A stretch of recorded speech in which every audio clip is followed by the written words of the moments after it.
Alors, cette vidéo pour vous expliquer ce que l'on désigne comme étant les coordonnées cartésiennes que vous avez toujours utilisées, ainsi que les coordonnées polaires d'un point dans un repère orthonormé. Alors, vous considérez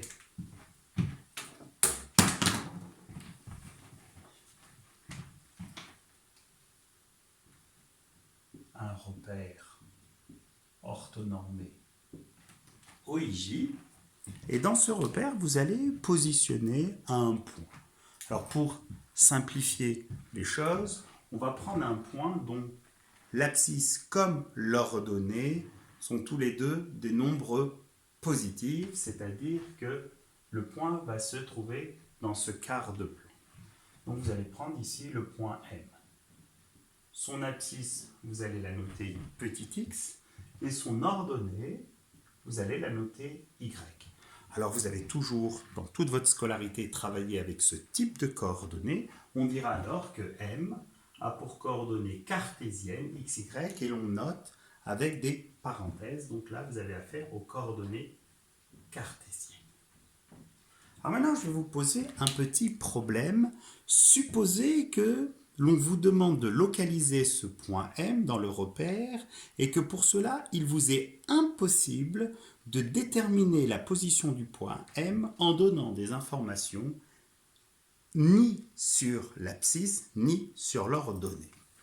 Alors, qui a une idée pour me localiser le point M autrement que par ses coordonnées cartésiennes, à savoir abscisse et ordonnée? Oui? Oui, c'est ça.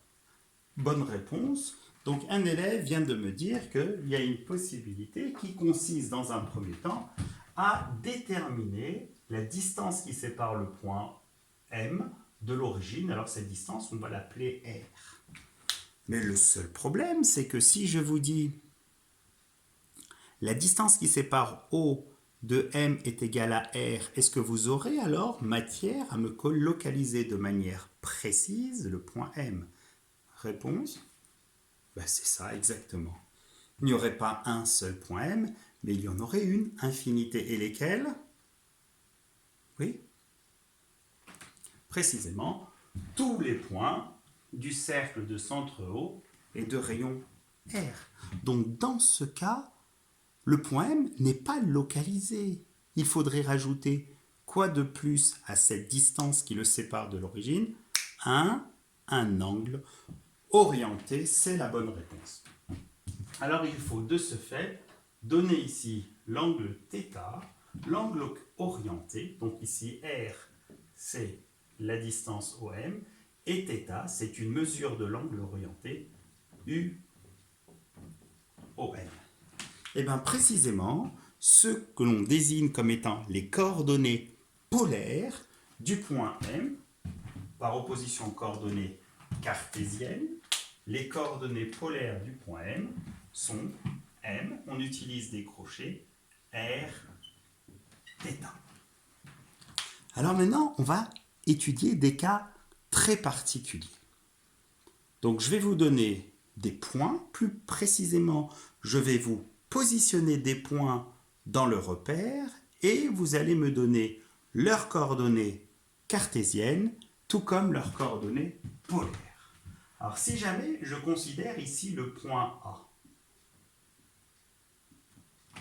Alors ce point A, comme vous pouvez le constater, ses coordonnées cartésiennes sont très rapides à déterminer. Les coordonnées cartésiennes du point A sont précisément 2 pour l'abscisse et 0 pour l'ordonnée. Alors maintenant, si je venais à vous demander les coordonnées polaires du point A, aucun calcul n'est ici utile.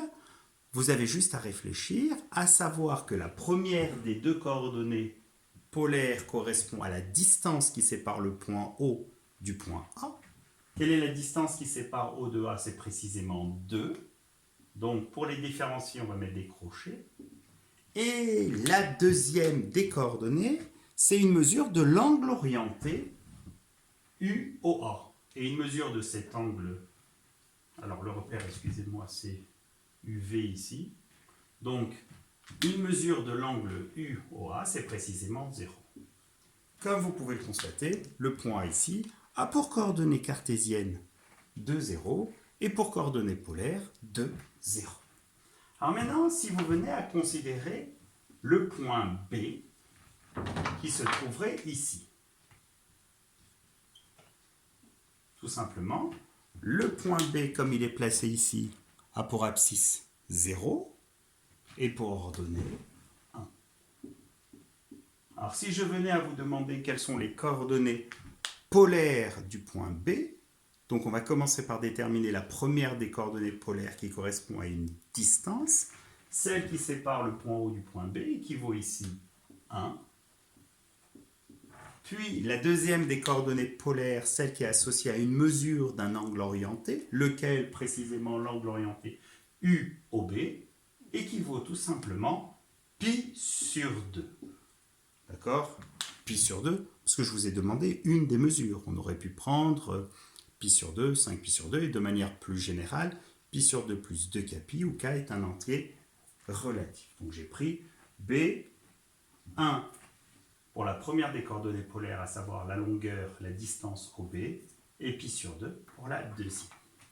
D'accord? Donc si vous avez compris le principe, cette fois-ci, vous allez me donner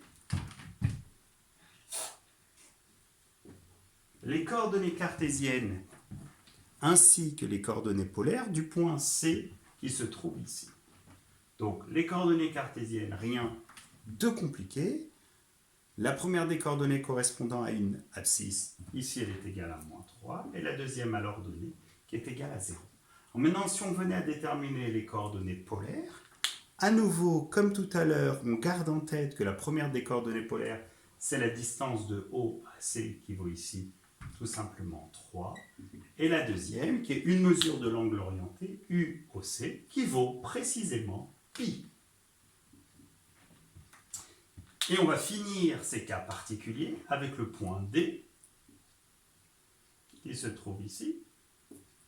Donc, comme vous pouvez le constater, les coordonnées cartésiennes du point D sont 0 pour l'abscisse, moins 4 pour l'ordonnée. Et je vous laisse chercher, me donner les coordonnées cartésiennes du point D, rien de compliqué. Excusez-moi, les coordonnées polaires. Alors la première des coordonnées, c'est la distance de O à D qui vaut 4. Et la deuxième, c'est une mesure de l'angle UOD qui vaut moins pi sur 2.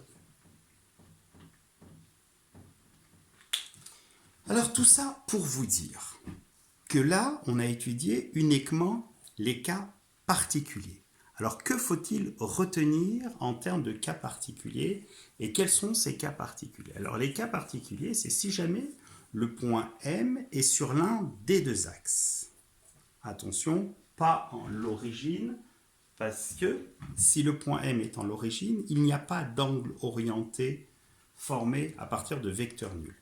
Donc on prend un point M sur l'un des deux axes, excepté à l'origine. Si le point M est ici, alors forcément sa deuxième coordonnée polaire vaut 0, l'angle UOM. Si M est sur cette partie, la deuxième coordonnée polaire vaut plus pi sur 2. Si M est là, pi. Et si M est là, moins pi sur 2.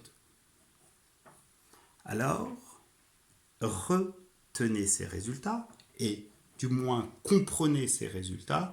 On verra la prochaine fois comment déterminer les coordonnées polaires à partir des coordonnées cartésiennes et réciproquement dans le cas où le point M n'est pas sur l'un des deux axes.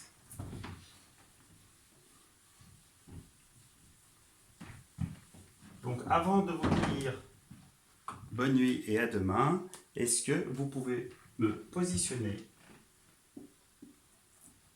dans ce repère orthonormé O et V, le point A de coordonnées polaires 5 moins pi sur 2, le point B de coordonnées polaires 3pi, et le point C de coordonnées polaires moins 2 et pi sur 2.